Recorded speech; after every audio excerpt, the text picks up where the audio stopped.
Manchester City Husanovning terma jamoadagi o'yiniga qanday munosabat bildirdi?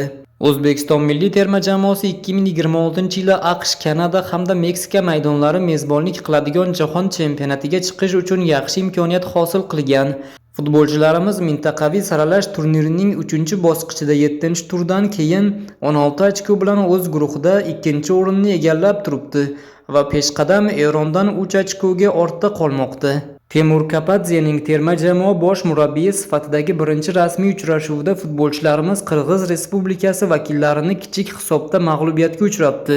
Toshkentdagi bellashuvda Manchester City markaziy himoyachisi Abduqodir Husanov darvozamizning daxlsizligi saqlanishiga munosib hissa qo'shdi.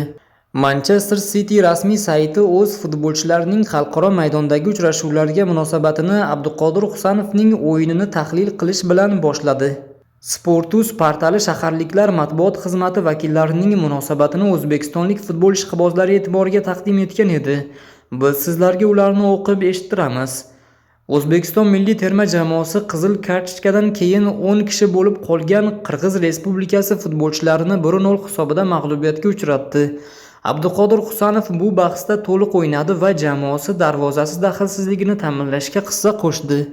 Bu g'alabadan so'ng o'zbeklar mintaqaviy saralash turnirining A guruhida yana 3 ta uchrashuv qolgan pallalarda Erondan keyin FIFA 2026-yilgi jahon chempionatiga to'g'ridan-to'g'ri yo'llanma beruvchi 2-o'rinni saqlab turibdi. Husanov tug'ilib o'sgan Toshkent shahrida o'tkazilgan uchrashuvning birinchi bo'limida qirg'izlar himoyachisi Said Datsiyev to'g'ridan-to'g'ri qizil kartochka olganidan keyin maydondan bir kishi kam bo'lib qoldi. Bellashuvdagi yagona golni 40-daqiqada Paxtakor vakili Hojakbar Alijonov kiritdi. Abduqodirning terma jamoa safidagi 19-uchrashuvda mezbonlar o'yinning boshidan oxirigacha ustunlikni o'z tomonida ushlab turdi va raqib darvozasiga jami 20 ta zarba yo'lladi. Shulardan 9 tasi aniq chiqdi. Guruh favoriti Eron futbolchilari Birlashgan Arab Amirliklarini 2-0 hisobda mag'lub etdi va bu O'zbekistonga 3-o'rinda borayotgan amirliklar vakillaridan 6 ochkoga ilgarilab ketish va tarixiy jahon chempionatiga yana bir qadam yaqinlashish imkonini berdi, deb yozmoqda Manchester City klubining rasmiy sayti mancity.com. Ushbu maqolani esa Manchester City rasmiy sayti eksperti David Clayton yozdi. O'zbekiston milliy terma jamoasi 25-mart kuni guruhdagi eng muhim uchrashuvlardan birini safarda o'tkazadi. Futbolchilarimiz guruh favoriti Eron terma jamoasiga qarshi saf tortadi. Ushbu bahsdagi ijobiy natija forslarni muddatidan oldin jahon chempionatiga olib chiqadi.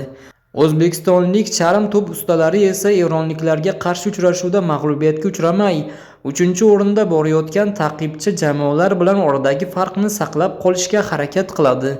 Temur Kapadze shogirdlari jahon chempionati mintaqaviy saralash turnirining 3-bosqichini iyun oyida asosiy ta'qibchilari Birlashgan Arab Amirliklari va Qatarga qarshi bo'ladigan o'yinlar bilan yakunlaydi.